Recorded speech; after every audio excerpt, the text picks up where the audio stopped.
Hello, everyone. Welcome to the Healing is Revolutionary YouTube series. It is Low, and I'm here with Erricka Bailey, who I'm so excited to talk to and um, allow her to share her story a little bit with you all. Um, Ericka, start us off by just telling us a little bit about yourself and why you decided to journey. Hmm. So I am a mom. I am an entrepreneur. I, when I started doing this journey back to self journey, I was in the middle of trying to figure out what to do with my partner that I've been with for 10 years, and we'd recently separated. And I decided to journey because I recognized that there were some aspects about myself that were contributing to my suffering. And I had been for years working through therapy and different healing modalities, hoping to heal these different parts of myself, but finding myself still stuck in some of the same patterns. And I was asking for guidance in this realm in the 3D world. And I remember in January of I guess I was 2019, no, 2020, I learned that I was going through some sort of spiritual awakening, whether that was a Kundalini experience or, whatever you want to call it. But I was going through some sort of awakening, and I did research, and it said, you don't want to go through this alone. You want to have a partner or a coach to help guide you through this process, because it can be like a roller coaster and it can be really intense. And I was like, where am I going to find somebody that I can trust in that way? And I accidentally stumbled upon the Blavity article that was done about Journey Back to Self and about your work. And I don't even remember exactly what was said, but I just remember feeling instantly like, oh, this is the person. And it was 6 months later that from when I'd asked originally, asked the universe to send me this person. And there you were in this Blavity article. So I went to your Instagram and then I signed up just like that. I didn't even go to your website, Leyanne. I just literally went straight to signing up for the application for Journey Back to Self. No, that's powerful. I didn't even know that. Um, Tell us a little bit more about those parts that you said were causing your suffering. What do you mean by Yeah. Well, I can probably articulate it more clearly with hindsight than I could if I were to go back and say, well, because I really didn't know specifically what the things were at the time. I just had this knowing that there were choices that I was making and things that I was doing that were contributing to my financial instability or the unhealthy relationships and partners that I was in, or the chronic fear that I had, the anxiety. Um, and I knew that I could heal those parts. I always had that belief and faith that that could be done. I just had not found what worked for me.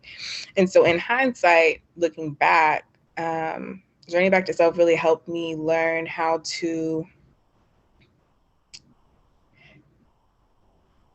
have self regard and protect what's mine, because I had, like I said, I'd started the healing journey on my own in some ways. And so I had an understanding of who I was, what my interests were, like self-care practices, like the stereotypical things that we think of when we think of self-love, like, oh, I like to go for walks in the park and I like to plant seeds and, those types of things, which is all really important. But then yeah. it came time to do that shadow work, that stuff that wasn't as fun and rainbows and sunshine. And so that's where I was having a hard time. And Journey Back to Self initially helped me to not only deepen my understanding of myself, but also help me understand that my gifts, my love, how I show up, the way in which I contribute to relationships, these things are mine to protect, and these are mine to honor and value and regard. And I hadn't done that before. And I think that was something that was contributing to my suffering for sure. I had so much regard for everyone else's feelings and experiences, but had very little regard for my own. And so I was putting myself last. And not even really clearly able to articulate or recognize what my needs were and how to nurture those things in myself. And so, Mm. yeah, lack of self nurture, lack of self regard. Um, what else was contributing to my suffering? I'd grown up in a household, in a family, in a community, in a society, in a culture that told me that I deserved to be abused, and trauma was normal. And like for me, how my brain understood it at the time was, oh well, that's all you're worth. And I needed to learn to let that go. And I hadn't figured out how to do that yet.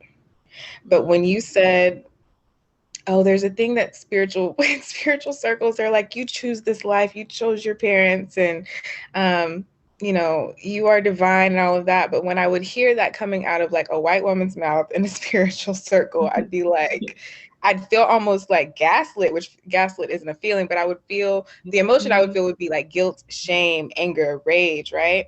But I didn't know how to Mhm. navigate those emotions in a way that contributed to my healing. So I would just shut down and be like, nope, I didn't choose this, right?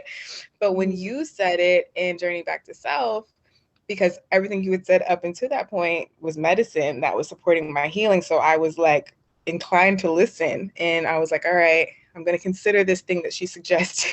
And it changed everything for me. It changed my ability to really see myself and connect with my purpose.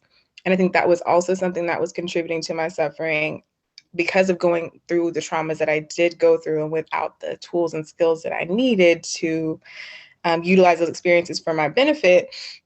Those experiences were like existing in my subconscious with the messaging that was telling me that I wasn't worthy of love, or the messaging that I had to produce to be able to have worth or value. And when we did the timeline story where we had to go back and like look at our whole life, I'd never done that before. I'd always just kind of looked at tiny little pieces, but doing that helped me to see so many patterns and gave me so much insight about relationship patterns. I looked and saw, I was like, oh, every romantic relationship I've had has been an abusive relationship. Oh, you've always been an advocate for equity and justice and wanting to, like, having those humanistic values. That's always been you since you were a little kid. Oh, you also, anytime that you had a struggle and you asked for help in the 3D world, and people didn't show up for you, you always went back to source and God. And that's something that he's always brought you through. Every single time source has brought you through the things that you thought that you couldn't survive. And so that helped me get through what I was going through in my actual life during Journey Back to Self. And it also changed my career. I completely quit what I was doing before because I was like, oh no, I need to be doing something that's humanistic centered. I need to be doing something that helps me contribute to the betterment of the lives of other people while also contributing to the betterment of my life. And it also helped me gain the confidence I needed to leave an abusive relationship and protect me and my kids. So, Mhm. yeah, those were the things that were contributing to my suffering. And those are the ways I feel like Journey Back to Self really helped me in those things. And I feel free, Leyanne. Like, I feel so free. And that's what I was wanting all the time. Beautiful. Now I'm curious if you had any hesitations before, like to saying yes and like jumping. I know you said you didn't even look at the website, but were there any things that were on your mind or your heart when you were making like this decision to invest in yourself? Especially you just said you're a mama, with Yeah. kids. Tell me about that. Yeah. There were, it was more a financial concern that I had because, again, I just became a single mom, like I think 3 weeks before we met for the clarity call. Prior to that, I had just started walking 4 or 5 weeks before that on my own. The post surgery and the near death experience that I had, How did you right? not get to this? Like that was making it Yeah. on Um, plate. yeah. So in 2020, so March is when the pandemic hit in Colorado. But before that happened, March 1st, I got really, really sick and was like, how do I describe this? I don't know how. descriptive to be on this platform, but I couldn't stand up. As I open as was, you feel comfortable. what'd you say? I said as open as you feel comfortable too. Okay. Yeah, Okay. I couldn't stop going to the bathroom. I was in extreme pain in my stomach and my legs and my back. And I thought I had like a stomach virus, but then it started to feel almost like labor pains. And I was like, I know I'm not pregnant. I couldn't identify like exactly what was happening. But in hindsight, over the past, from that moment in the year prior, I had been having chronic pain, but part of that not acknowledging myself and not having self regard, I had just pushed it and worked through all of the chronic pain that I was in for most of my life. And this was the moment, March 1st, 2020, was the moment where my body was like, you can't hide from this anymore. Like, wake up, something is wrong. And you need to figure out what it is now. Like, there's no waiting. And I remember thinking, oh my God, I'm going to die. Like, I had that feeling of like life leaving my body. And I passed Mm. out at some point, and I woke up with firemen and paramedics above me, and they took me to the ER in an ambulance. And they told me, oh, there's probably nothing wrong with you. It's just a stomach virus, and sent me home. And I was like, nah, something ain't right. Wow. Like, this is not normal. This is not a normal stomach virus. So I went to a primary care physician, and she was like, I'm not sure what's going on, but something is going on with your body, and we're going to get it checked out. So I got an ultrasound, and they found that I had pelvic congestion syndrome. And I had basically varicose veins in my pelvis around my uterus and my ovaries. And they Wow. were like 9 times the size they were supposed to be. And so then that led to another doctor's appointment to see a vascular surgeon. And he was asking me a series of questions about my health history from childhood. And he was like, have you had fainting? And I was like, yeah, I've always fainted. Have you ever had seizures? Yeah, I've had seizures. Have you have bad menstrual cycles? Yeah, I've had bad menstrual cycles. He said, do you ever have pain in your legs that feel like what they call growing pains? And I was like, all the time. I always have since I was a little kid. Back pain, headaches. When did those start? When I was 3 and 4 years old, like literally like stacking up my medical history in front of me on paper. And he was like, I think you have what we call May-Thurner syndrome. And he's like, I can't officially diagnose you until you have an MRI. But based on your medical history, you've been suffering from this for your whole life. And I just remember crying because I remember being 3 and 4 years old and having terrible back pain, terrible leg pain, terrible headaches. And I would tell the grown-ups in my life, and they would be like, there's nothing wrong with you. You're too young to have a headache. You don't even have a back yet. It's just gristle. Like, I remember these were the things, or stop crying. You have nothing to cry about, right? And that was the track that was playing in my head my whole life, and why I never fully investigated what was going on with me. It Well, became come to find out, internal. I did have May-Thurner syndrome, but the pandemic hit. So I couldn't have surgery to repair this artery that was 93% compressed because it wasn't an emergency unless I was having a stroke or cardiac arrest. So I was on bed rest from March through May in the middle of a pandemic with both of my kids home, which was also necessary and needed for other reasons, helped me to really have some clarity about my family structure and dynamics. But yeah, and through that process, I continued to lose blood circulation to different parts of my body, to my scalp, to my hands, to my feet.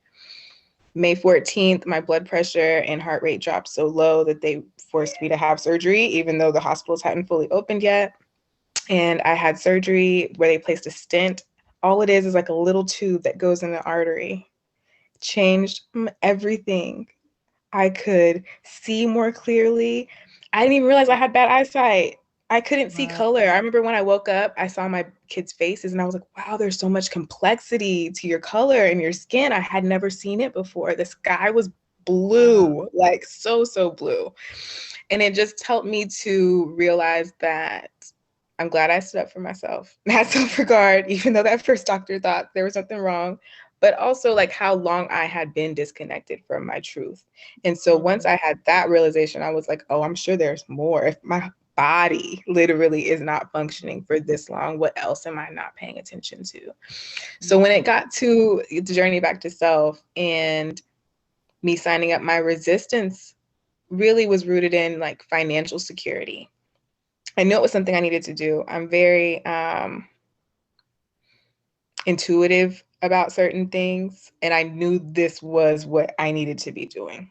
However, I had to overcome like, oh, well, I'm not currently working right now. I don't have income. I have this savings that I've built up in secret so that I could get me and my kids to a situation where we would be safer. But should I be using this on my healing, or should I be using this to like buy my kids stuff? Or should I be saving this for an emergency, right? But I finally came to the understanding that like I'm all my kids have. And Mm, so if I'm not healthy and if I don't heal these parts of me that are contributing to my suffering, that's only going to continue this cycle. And I have to break this cycle now. There's no mm, more, ain't no playing, no more games. I got to figure out what's going on so we can get it together so I can show up for my kids and show up for myself and let them see me show up for myself so they never think that it's okay to not show up for themselves, right? So that sure. was the resistance. And then once I registered, I did have fear because I was like, I haven't talked to people other than my doctor in like 9 months. I don't even know if I know how to have a conversation with an adult human being outside of my household. So there was that fear too. But I mean, once we got into it, I was like, oh, these women are dope. This is going to be lit. I'm fine with it. And now that you're here, what would you say to that version of yourself that was going to take the leap? Like Mm, she didn't know. She was just on a phone with a clarity call. She had no idea what this was going to um it like how it was going to unfold for her. What would you tell her now that you're on the other end? I would say, Ericka, you think you know that this is what you need to be doing, but you have no idea what life is going to be like after going through this experience. Like you think you know that it's going to help you, but it does more than help you. It like literally is the thing that you have been needing to really push forward and lean into the freedom that you've been designing for yourself.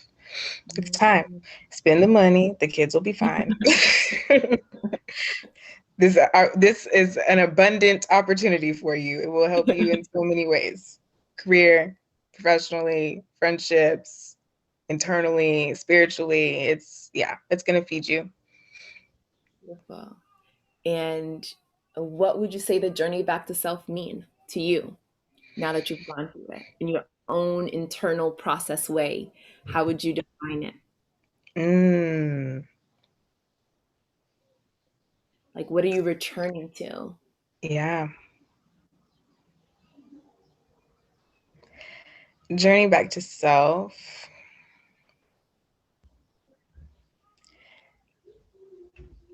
helps you return to your freedom.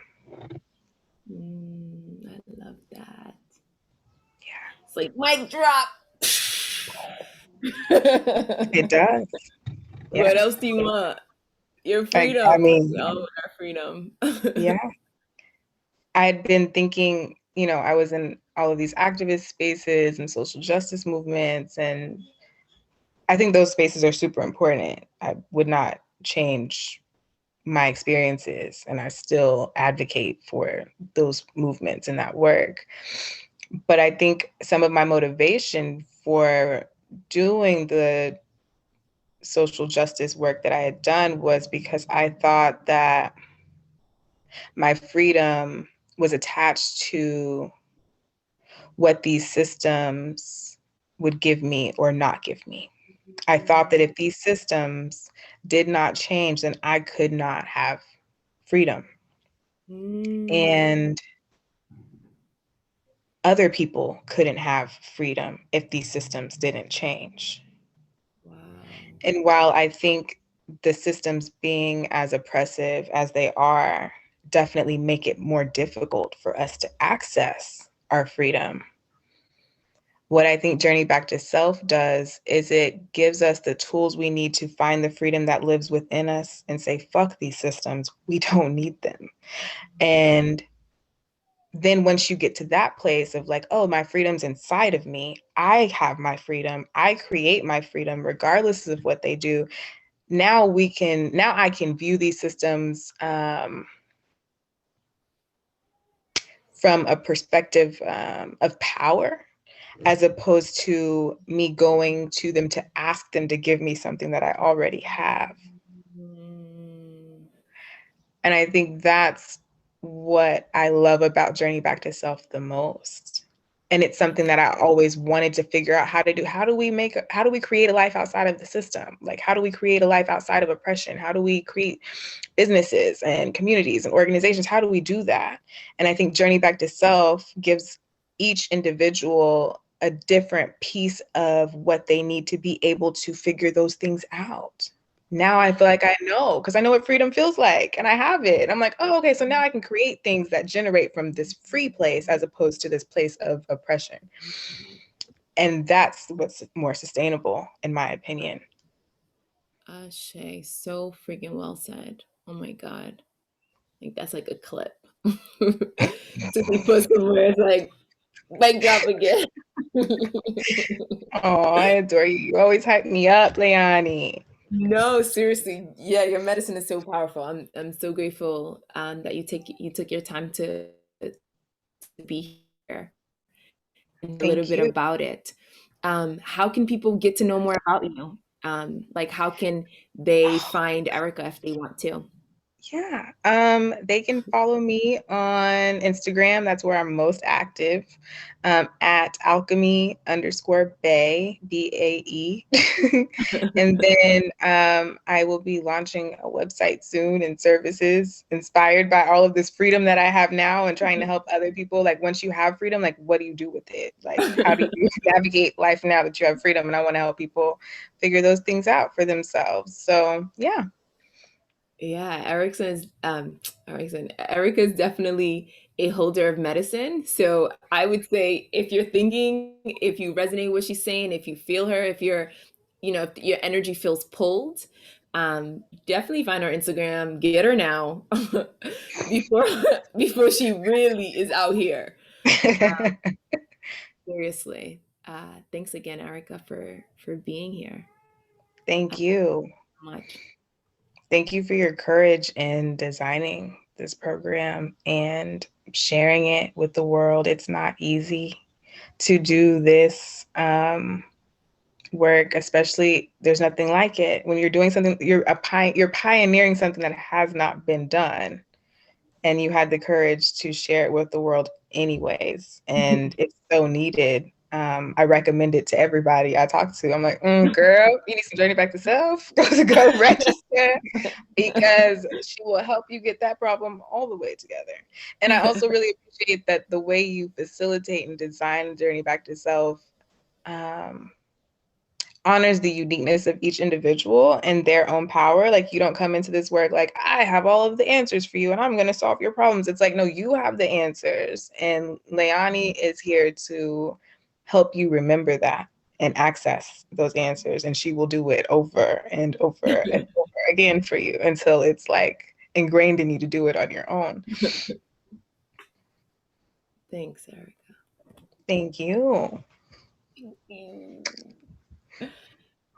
For those that are watching, please again connect with Erica and continue watching other episodes. We have other women that Erica actually journeyed with coming on here, sharing a little bit of their story too. So check it out.